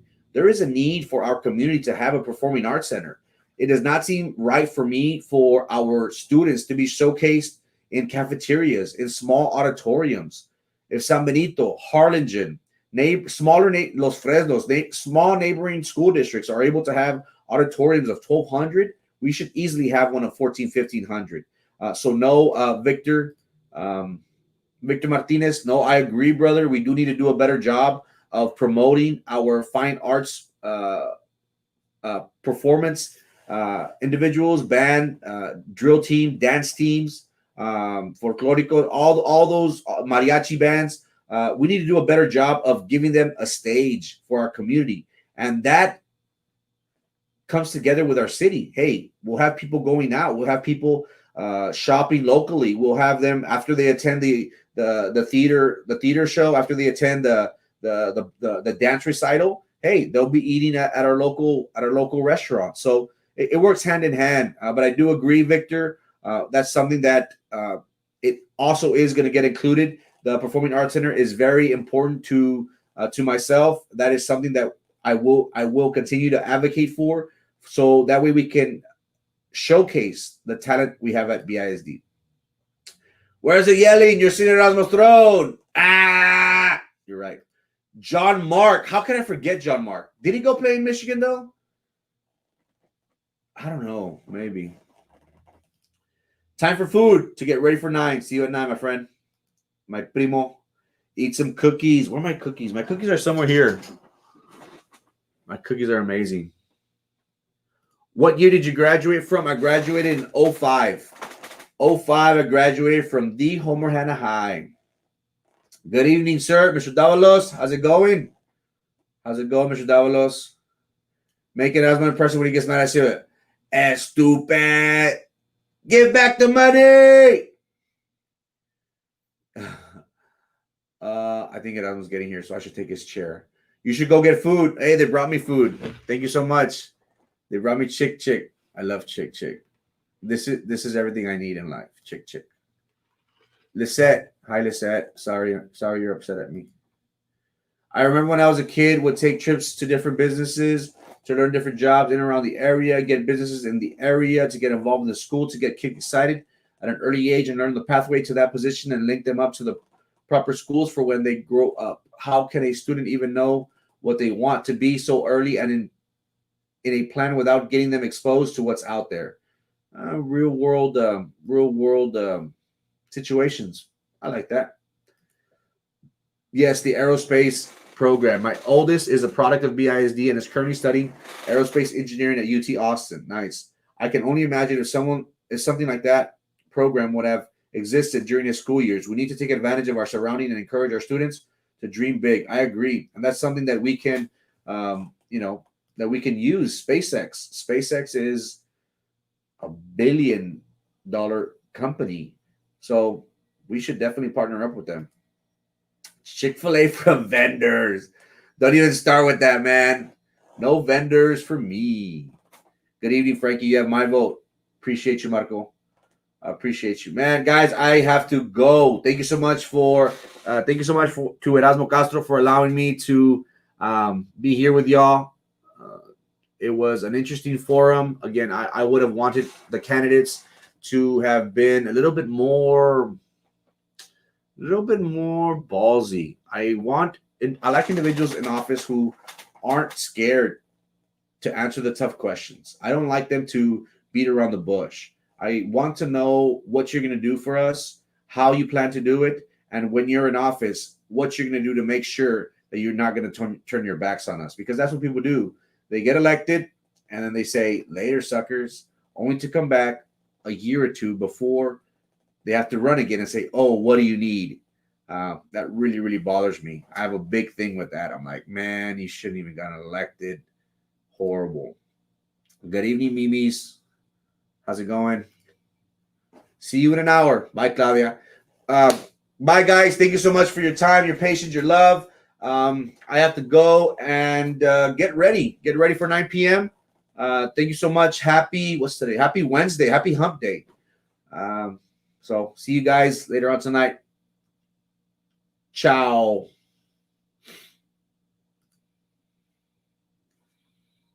Bye, guys.